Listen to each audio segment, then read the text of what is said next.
La Commission des relations avec les citoyens reprend ses travaux. Alors, nous recevons cette fois-ci l'Université Laval, représentée à nouveau par Mme Sophie Damour, rectrice, M. André Darvaux, vice-recteur exécutif et vice-recteur aux ressources humaines et aux finances, M. François Gélineau, vice-recteur aux affaires internationales et au développement durable, ainsi que M.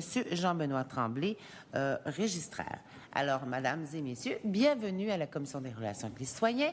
Vous allez avoir 10 minutes pour présenter vos commentaires sur le cahier des seuils d'immigration et par la suite, on va entamer des discussions avec les parlementaires. Alors, le temps est à vous. Alors, merci, bonjour. Je remercie les membres de la Commission pour leur accueil et votre présence aujourd'hui. Écoutez, l'Université Laval croit fermement que l'immigration, par la formation et la recherche universitaire, est un levier puissant pour relever les défis démographiques, économiques, sociaux et culturels du Québec. Nous souhaitons offrir une expérience universitaire riche et inclusive où les personnes étudiantes de l'international et celles du Québec peuvent mettre en commun leur savoir et leurs perspectives. À l'Université Laval, les personnes étudiantes de l'international représentent jusqu'à 70 % des effectifs dans certains programmes de cycle supérieur. Leur présence est essentielle au fonctionnement des laboratoires, à la production scientifique et à l'innovation. Leur contribution dépasse le cadre académique. Elle stimule l'économie par le transfert de connaissances, la création de partenariats et le développement de solutions locales à des enjeux globaux. Leur apport est indispensable dans un contexte de pénurie de main-d'œuvre dans des secteurs stratégiques identifiés par le ministère de l'Emploi et de la Solidarité sociale, comme la santé, l'éducation, le génie et les technologies de l'information. Les chambres de commerce de Québec et du Grand Lévis rappelaient au printemps que les personnes étudiantes de l'international constituent un bassin précieux de ressources humaines, alors que 13 000 postes étaient vacants dans ces régions. Elles permettent au Québec de déployer pleinement son potentiel d'innovation, de diversifier ses marchés et d'accroître ses exportations de produits à valeur ajoutée. Or, les décisions gouvernementales en matière de politique migratoire et les règles entourant l'émission et le renouvellement des certificats d'acceptation du Québec freinent nos efforts pour contribuer à la prospérité du Québec. Elles ont créé une insécurité chez les personnes étudiantes de l'international. L'Université Laval a enregistré une baisse de 41 % des nouvelles inscriptions internationales depuis 2023. En nombre réel, elles sont passées de 1 740 en 2023 à 1 024 à l'automne 2025. Vous comprendrez que cette baisse compromet notre capacité à maintenir nos standards de recherche et à répondre aux besoins du marché en matière de talents hautement qualifiés. Les exemples sont nombreux au sein de notre institution. Je vous en partage quelques-uns. La professeure titulaire d'une chaire de recherche, Janani Sivaraja, a attendu 1 an et demi un candidat international au doctorat à la suite de 3 refus de visa. La professeure Gabriela Siles doit retarder un projet de recherche en attente d'une étudiante qui n'a toujours pas obtenu son visa. La professeure Sylvie Daniel a revu son recrutement après 1 an et demi d'attente infructueuse pour accueillir une étudiante internationale. Elle a perdu 2 ans dans le démarrage de son projet et limite maintenant ses recrutements aux personnes présentes au Canada, ce qui réduit le bassin de candidature dans son domaine. Les dommages réputationnels causés aux universités se font pleinement sentir. En 1 an, notre université constate une baisse de 60 % des demandes d'admission de l'international. Ce déclin affecte à la fois notre mission et notre rayonnement dans la francophonie. La perte d'attractivité du Québec comme destination d'études universitaires, à notre sens, représente une menace pour la compétitivité de nos établissements et pour l'économie québécoise plus largement. L'Université Laval était en voie d'atteindre la cible de 15 % d'étudiants de l'international. Les politiques actuelles nous ont tirés vers le bas et nous rapprochent maintenant d'une cible de 10 %. Vous avez entendu plusieurs personnes parler. Pour une université de notre taille, c'est bien peu. Nous perdons aussi du terrain face aux autres provinces en matière d'attractivité post-diplôme. Certaines juridictions facilitent l'accès au permis de travail et à la résidence permanente, alors que le Québec impose des démarches supplémentaires, comme la certification de sélection du Québec, qui, pour nos diplômés, sont souvent perçus comme un obstacle. Autre exemple, le programme de sélection des travailleurs qualifiés comme solution de rechange temporaire à la suspension du programme de l'expérience québécoise cause de l'incertitude. Nos diplômés nous disent que l'absence de prévisibilité dans les critères d'invitation les empêche de pouvoir être sélectionnés, qu'une fois qu'elles auront... excusez, je suis mêlée dans ce que je dis. Je reprends. L'absence de prévisibilité dans les critères d'invitation empêche de garantir aux personnes sélectionnées qu'elles seront acceptées au terme du processus. Il devient difficile de planifier un projet d'études et d'immigration dans ce contexte. On en a parlé précédemment. Pour ces raisons, nous faisons les recommandations suivantes. D'exclure les étudiants et étudiantes des programmes de recherche au 2e et 3e cycle de toute forme de quota. D'adapter les seuils d'immigration permanente aux besoins du marché du travail. De relancer le programme de l'expérience québécoise, volet diplômé. De soutenir la francisation par l'enseignement supérieur et de continuer à favoriser une régionalisation équitable de l'immigration. Si le gouvernement choisit de maintenir ces quotas, il doit mieux outiller les universités pour assurer un suivi individuel adéquat.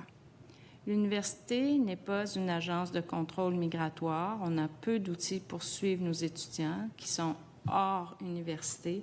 Il est donc essentiel de clarifier les rôles. Les universités doivent être reconnues comme des partenaires de confiance et de développement. Le gouvernement devrait instaurer des mécanismes interinstitutionnels pour suivre les parcours post-diplôme sans alourdir les responsabilités des établissements. Pour établir la confiance et la notoriété, il faut adopter une approche cohérente et prévisible, des politiques migratoires stables, des communications claires et un engagement renouvelé envers l'internationalisation de l'enseignement supérieur. Il faut également mettre en valeur la contribution des étudiants de l'international dans les discours publics et les stratégies de développement. Pour accroître l'attractivité des établissements québécois, le gouvernement devrait tenir compte des politiques en vigueur dans le reste du Canada qui font compétition aux universités québécoises, tels que le projet pilote pour les étudiants dans les communautés francophones en situation minoritaire, qui offre une voie directe d'accès direct à les résidences permanentes immédiatement après la diplomation. Le recrutement international est devenu un défi majeur. Quotas, délais administratifs et affaiblissement de l'image du Québec compliquent nos efforts. La réduction aussi des moyens de la représentation du Québec à l'étranger limite notre capacité à rayonner. Les missions de terrain, les partenariats locaux et les campagnes ciblées sont essentielles. Mais sans appui institutionnel, ces initiatives restent fragmentées.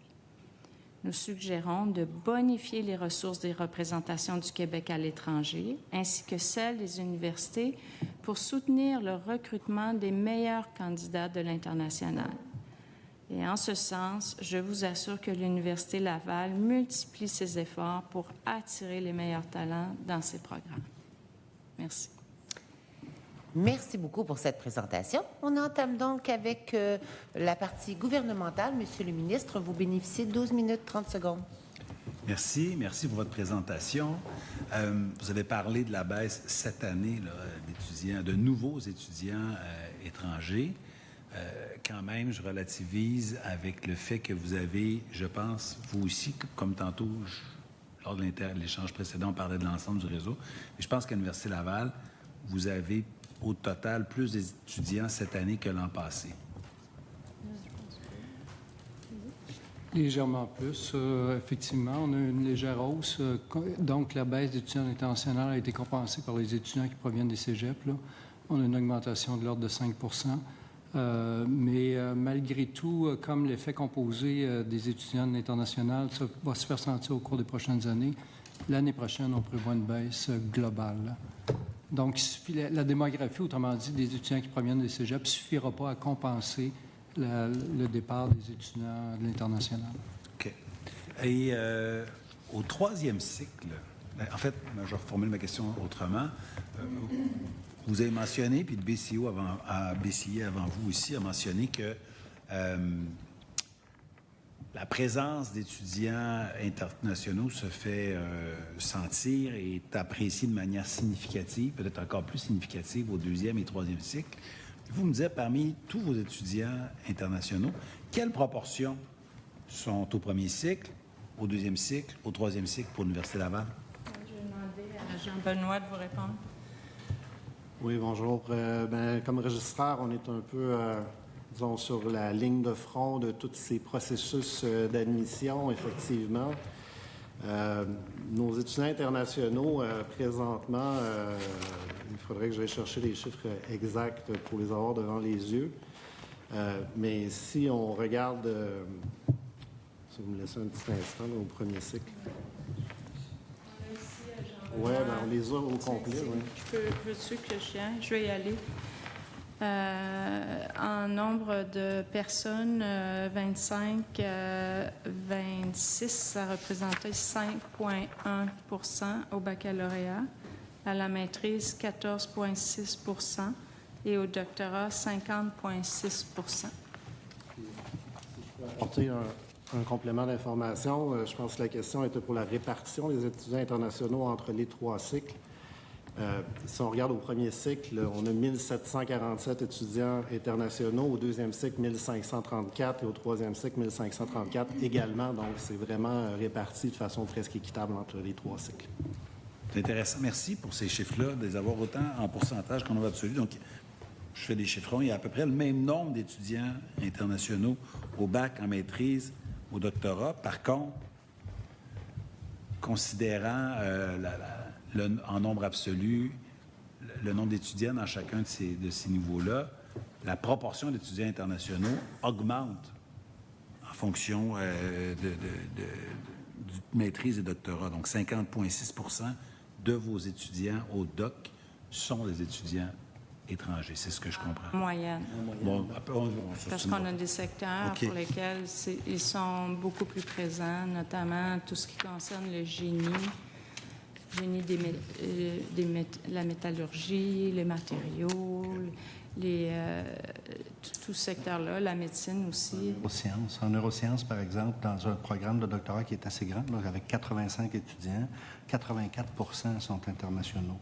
En médecine moléculaire, sur 96 étudiants, 74 sont internationaux. Donc, ce sont des domaines de pointe où on retrouve une très grande majorité d'étudiants internationaux. Très grande majorité.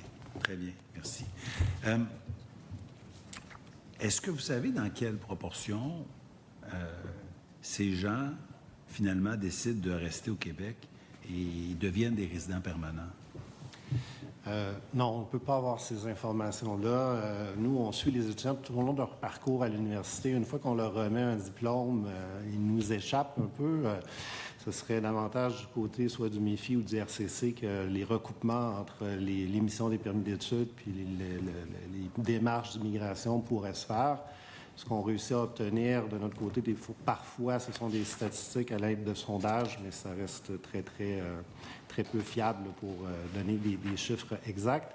Et dans tous les cas, ce sont des données qui ne sont pas nominatives, donc on ne sait pas qui reste effectivement sur le territoire après la fin de leurs études.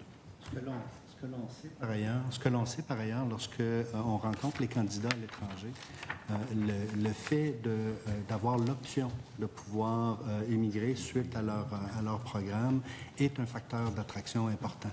Là, je vous le dis de façon anecdotique, mais on l'entend beaucoup là, dans les foires de recrutement.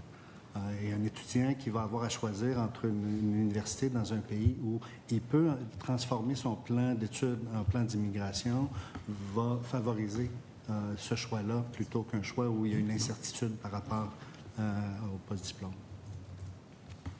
Et dans le reste du Canada, bon, là, il y a eu des baisses importantes là, imposées par le gouvernement fédéral pour les étudiants étrangers, mais quand même, somme toute, toute proportion gardée, il y a davantage d'étudiants étrangers que dans les universités québécoises. Je me trompe? Je pense que vous avez raison, oui. OK. En tout cas, certainement, les universités de notre taille, clairement. Ont davantage d'étudiants étrangers. Et d'après vous, peut-être ça les favorise pour ce qui est de l'enseignement supérieur, doctorat, maîtrise, peut-être pour obtenir les fameuses bourses du gouvernement canadien? Ben, je pense que en fait, il faut s'intéresser au processus de recrutement puis aux défis que l'on a dans ce recrutement-là. Si ma mémoire est bonne, en 2016-17, on a décidé de développer une stratégie d'internationalisation à l'Université Laval. On avait à peu près 8 d'étudiants internationaux. On a réussi à se rendre à 11,7 en 2024. Donc, à peu près 8 années de travail sur le terrain avec des collègues de différentes universités, des partenariats, de la visibilité, du travail avec les délégations pour faire valoir l'Université Laval comme lieu d'études pour poursuivre leurs études universitaires. C'est pas un travail qui se fait rapidement. C'est pas parce qu'on annonce des ouvertures, des bourses, qu'on aura des candidats de qualité qu'on voudra garder. On a déjà reçu des 60 000 applications à l'Université Laval, puis on retient pas tout le monde, là. On retient une faible proportion de ces candidats et candidates parce qu'elles répondent aux exigences des programmes ou elles répondent aux exigences de la recherche. Donc, c'est un processus qui prend du temps. En tout cas, pour nous, en tout cas, peut-être qu'on est moins bon que les autres, là, je ne sais pas, mais avec tout le travail qu'on a mis, la qualité, les efforts qu'on a mis, puis avec aussi une région qui est très attractive. On a travaillé fort pendant 8 ans pour se rendre là, puis là, on a descendu en 2 ans, on est à 10 %. Puis si toute chose demeure égale là, à ce qu'on vient de vivre, bien, dans 2 autres années, on va être en dessous, on va rattraper le point de départ.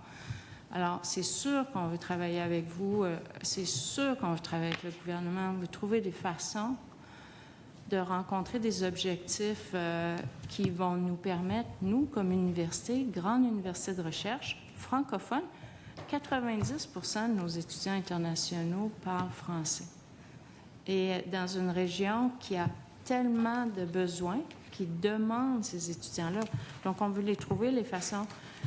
Mais ce qu'on vous dit, c'est que ça prend du temps de développer des bassins de qualité de recrutement étudiant. C'est un long processus. Est-ce que ça passe aussi par des échanges, des ententes de partenariat entre professeurs?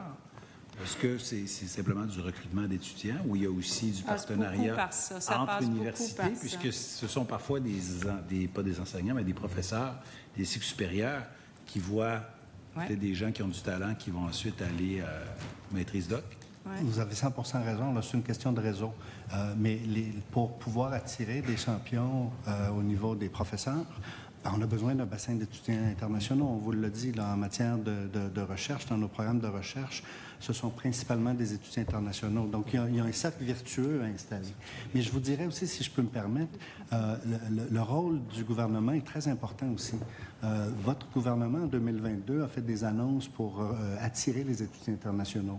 À travers un programme du ministère de l'Emploi et de la Solidarité sociale, le ministre Boulet avait annoncé des bourses pour les étudiants internationaux. L'effet d'annonce a été très positif sur l'attractivité des universités. On a été littéralement inondés en demande d'admission cette année-là. Donc, c'est-à-dire les messages positifs donne des résultats extraordinaires, mais il faut être sensible aux messages qui sont l'ambiguïté, comme on disait un petit peu plus tôt, puis les messages un peu plus négatifs résonnent très rapidement auprès de la clientèle étudiante. Ce qu'on souhaite, c'est rétablir l'attractivité, puis on veut travailler avec vous pour le faire. Excellent. Maintenant, quand on regarde les profils des étudiants, est-ce qu'ils sont répartis dans toutes vos facultés, dans tous vos domaines, les étudiants étrangers, ou est-ce qu'ils sont surtout dans les fameuses STEM, excusez-moi le terme, ou alors plus en éducation? Oui, les STEM, c'est bien ça, c'est bon. Je ne voulais pas sortir le mauvais terme, plus en éducation, plus en administration. Je pense que l'UQTR sont beaucoup en administration. Pour vous, le profil des étudiants vont dans quel secteur? Il y a des étudiants étrangers dans tous les secteurs. On parlait il y a quelques instants des effets d'annonce qu'il y a eu à la suite des annonces du ministre Boulian en 2023 qui visaient certains domaines quand même spécialisés, notamment en sciences et génie, en informatique, dans le domaine des services sociaux, soins infirmiers, les sciences de la santé. Ces domaines-là seront ceux qui ont connu une explosion au chapitre des demandes d'admission, sauf que les étudiants internationaux étant aussi informés qu'ils le peuvent, il y a eu des effets collatéraux dans tous les programmes. On a vu des augmentations dans les programmes d'administration et d'autres programmes aussi qui n'étaient pas directement visés par ces annonces-là. Donc aujourd'hui, les étudiants internationaux se retrouvent un peu partout. Comme on l'a dit, si on veut vraiment chercher où ils se concentrent, c'est dans les cycles supérieurs avec recherche où il faut regarder. Et dans les cycles supérieurs avec recherche, on en a nommé quelques-uns tout à l'heure, des programmes où ils représentent, on a parlé de 70 % dans le texte, mais on peut voir jusqu'à près de 90 % dans certains programmes. En terminant. Je vous remercie beaucoup pour votre présentation. Merci beaucoup. On poursuit la discussion avec le député de l'opposition pour 9 minutes 22 secondes. Merci, Madame la Présidente. Alors, si vous permettez, merci d'être là. On va continuer un peu dans la même veine. Vous avez dit, si je vous ai bien compris, au 3e cycle, donc au doctorat, vous avez 1534 étudiants en provenance de l'étranger. Exact. Vous avez combien d'étudiants à l'Université Laval? Cet automne, vas-y.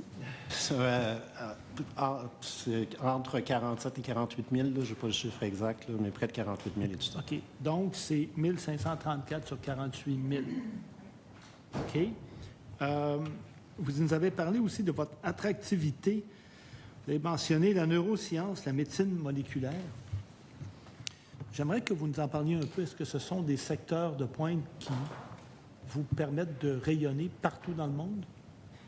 Je vais laisser André répondre, oui. Oui, clairement, ce sont des domaines de pointe. En neurosciences, on a une force et il faut comprendre que c'est tout un écosystème dans des domaines spécifiques. Donc, pour attirer des professeurs de haute qualité, on a besoin d'équipements, on a besoin d'un environnement adéquat, mais on a aussi besoin de personnel hautement qualifié qui sont des bons étudiants, d'autres mots, là. Donc, quand ça se met à débalancer, là, c'est une perte globale qui arrive. Donc, pour un domaine comme neurosciences, là, la part des étudiants internationaux de qualité est très importante. Puis on a toute une série de mesures. On a des écoles d'été pour attirer des étudiants internationaux qui vont s'inscrire après ça dans nos programmes. Donc, clairement, c'est vraiment une force. Puis vous avez parlé de médecine moléculaire également. Donc, en médecine moléculaire, on a 96 étudiants au total, 71 proviennent de l'international. Et c'est sûr que ce sont des écosystèmes qu'il faut préserver. Faut être clair, là. Les secteurs où on a beaucoup d'étudiants internationaux, c'est des secteurs très attractifs où on a des chercheurs de très haut niveau là, qui rayonnent de partout dans le monde. On n'est pas dans des voies faciles d'accès au doctorat, là. C'est très difficile pour ces personnes-là d'être choisies et sélectionnées, intégrées aux équipes là, qu'André a nommées. Là, on parle du Centre Cerveau ici à Québec, là, qui a une réputation internationale, qui fait la recherche sur la douleur, les liens avec le cerveau, le fonctionnement du cerveau, les technologies pour lire le cerveau, etc. Donc, c'est une grande force. Donc, je pense dans tous ces secteurs-là. Puis on a beaucoup parlé un peu je dirais, en utilisant les chiffres, en essayant de comprendre, est-ce que c'est mauvais d'avoir plus d'étudiants internationaux ou plus de Québécois ou pas assez de Québécois?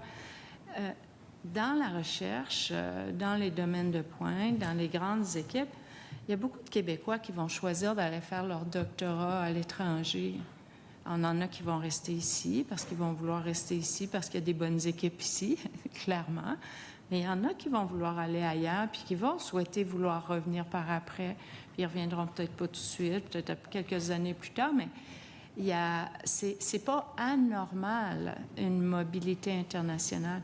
Puis la raison pour laquelle on demande que les deuxième et troisième cycles soient exclus des quotas, c'est parce que vous les voyez, les chiffres, ce sont pas des gros chiffres, c'est pas un dérèglement, une explosion au niveau des chiffres de la maîtrise et du doctorat à la recherche. Puis c'est des recrutements qu'on doit pouvoir plus faire en tout temps dans l'année, en tout temps, donc avec beaucoup de flexibilité. Et quand on revient à la médecine moléculaire, qui est un domaine de recherche excessivement précis, je comprends que ces étudiants-là, ces chercheurs que vous êtes capable d'inviter de l'étranger, ça va éventuellement servir à l'ensemble des gens sur le territoire québécois. C'est vous qui allez bénéficier de la recherche et des retombées, non? En fait, c'est l'ensemble du Québec. Hein. On parle ici de chercheurs de pointe comme Jacques Simard, qui est impliqué au niveau de la recherche sur le cancer du sein, qui a découvert, qui a identifié des gènes très spécifiques. Donc, ça passe vraiment par la médecine moléculaire et ça se fait avec l'aide des étudiants de son laboratoire. Il y a également des transferts qui se font dans des entreprises.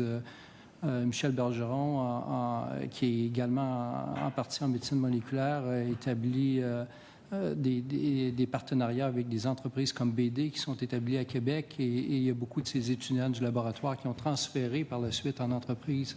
Donc tout ça, comme je le mentionnais, c'est un écosystème qui se tient. Donc c'est quand même très important. Là. Et je comprends que dans ces laboratoires-là, il y a la présence d'étudiants venant de l'étranger. Tout à fait. Et c'est pour ça que je voulais bien comprendre le nombre, là. 1534, là, on ne parle pas de 300 000, on ne parle pas de 200 000. Là. Et ça vous permet de faire fonctionner ces secteurs-là de haut niveau.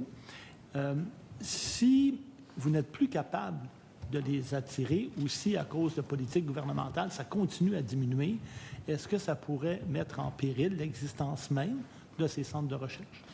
Bien, ça vient affecter les carrières. Les trois exemples que je vous ai présentés, tous ces professeurs qui ont eu des délais de 2 ans pour le démarrage de leur projet de recherche n'auront pas publié les résultats de la recherche dans les temps prévus. Puis vous savez, en recherche, la reconnaissance, l'avancement en recherche, les subventions qu'on obtient, c'est pas automatique. C'est pas parce qu'on est professeur d'université qu'on a une subvention. C'est parce que nos projets de recherche sont exécutés dans les temps avec les bonnes personnes, le bon talent, etc. Donc, ces personnes-là, ces professeurs-là, auront un décalage par rapport à l'avancement de leur projet de recherche, de leur publication et tout ce qui vient avec. Donc, c'est important. Puis, en lien avec les professeurs, une des questions que je dois répondre le plus souvent, puis je pense que c'est pas quelque chose de difficile à régler, mais ce que je dois répondre, la question à laquelle je dois répondre le plus souvent, c'est si je viens enseigner, je prends un poste à Laval, est-ce que je vais pouvoir recruter les étudiants dans mon laboratoire au cycle supérieur? Et là, on leur dit oui, mais leurs collègues leur disent non. Pour toutes sortes de raisons différentes, parce qu'ils ont vécu ce que je vous raconte là. Donc, moi, je réitère l'importance de sortir des quotas les étudiants de maîtrise et de doctorat à la recherche. Donc, parce qu'on est justement en train de travailler sur cette planification de l'immigration, votre souhait, en tout cas, sûrement peut-être pas le plus important, mais très important, c'est exactement ce que vous venez de dire, c'est-à-dire, s'il vous plaît, sortez-moi ça des quotas pour que vous puissiez continuer à faire bénéficier l'ensemble du Québec de vos retombées en recherche fondamentale. Je vous ai bien compris? Parfait. Je vous remercie. Je n'ai pas d'autres questions, Madame la Présidente. Merci beaucoup. Alors, on va terminer avec le député du deuxième groupe d'opposition pour 3 minutes 7 secondes. Merci. Bonjour, Madame, Monsieur. Merci beaucoup d'être là. Écoutez, je vais aller avec 2 questions. La première, vous ne l'avez pas nommée, mais ça m'intrigue. Est-ce que dans l'attractivité et la rétention des talents, des chercheurs, etc., la question de la réunification familiale, ça joue, ça a un rôle, oui ou non? Bien, je n'ai pas la réponse spécifique à cette question-là, mais ce que je peux vous dire, lorsqu'on est à... Quand les étudiants sont plus âgés, ils ont souvent un conjoint ou une conjointe. Des fois, elle est locale. Ils vont rencontrer un Québécois, une Québécoise. Dans d'autres cas, elle sera aussi une personne internationale. Quand on fait le recrutement des professeurs, c'est un défi important parce que les 2 personnes doivent rencontrer, évidemment, les conditions du Québec. Et ce qu'on a déployé comme... et ça vient avec beaucoup, beaucoup d'anxiété. Parce que quand on recrute un professeur, on s'attend à pouvoir faire carrière à l'université où on est recruté. Mais là, le recrutement de professeurs vient avec quand même des exigences temporaire avant de pouvoir accéder à la résidence permanente. Ça crée de l'anxiété et les conjoints, souvent, pas tout le temps, là, je ne dis pas que ce pas tout le temps, mais c'est souvent la question du conjoint qui va faire que les personnes vont quitter trop tôt les institutions. Et pour éviter ça, nous, on offre les cours de français aux 2 personnes en privé. On prend les conjoints et l'employé, le professeur qu'on a recruté, et on leur offre des cours privés de français à tous les 2 pour éviter de se retrouver dans une situation où cette condition serait la condition qui ferait que la personne n'aurait pas accès à la résidence et ne pourrait pas rester avec son conjoint. Je change de thématique. Et la deuxième question, vous en faites la mention, là, c'est la question du recrutement des professeurs de recherche de l'international. En particulier, vous mentionnez les États-Unis. On connaît le contexte qui se passe là-bas. La question est, est-ce que vous pensez que le contexte actuel, nos politiques, nos débats favorisent de profiter de la manne, je vais l'appeler comme ça, des profs disponibles aux États-Unis? On aimerait vous dire que oui, mais tout ce qu'on vous décrit comme perte d'attractivité, ça s'applique à l'ensemble du système. Donc, comme le disait la rectrice, si un professeur veut s'établir à Québec et que ses collègues lui disent « c'est difficile de recruter des étudiants internationaux », bien, cette personne-là va peut-être se tourner vers une autre option dans un contexte où il y a moins de contraintes. Donc, un professeur des États-Unis qui voudrait partir au Canada et il a le choix, disons qu'il va aller ailleurs qu'au Québec. Je comprends bien. Ben, je peux pas. C'est difficile de répondre précisément à cette question-là. C'est difficile, mais la question qu'il va nous poser, parce qu'on vit cette situation-là actuellement, est-ce que les étudiants que j'ai dans mon laboratoire vont pouvoir venir étudier et venir être recrutés au Québec? Est-ce qu'on va pouvoir les accueillir au Québec? Alors, il y a des géographies pour lesquelles c'est plus facile que d'autres. Les États-Unis, possiblement, en est une, mais tout ça est à voir. Et puis, en même temps, les gens... Le monde de la recherche, c'est intéressant parce qu'on parle des Américains, mais quand on recrute aux États-Unis, plus souvent qu'autrement, on ne recrute pas un Américain.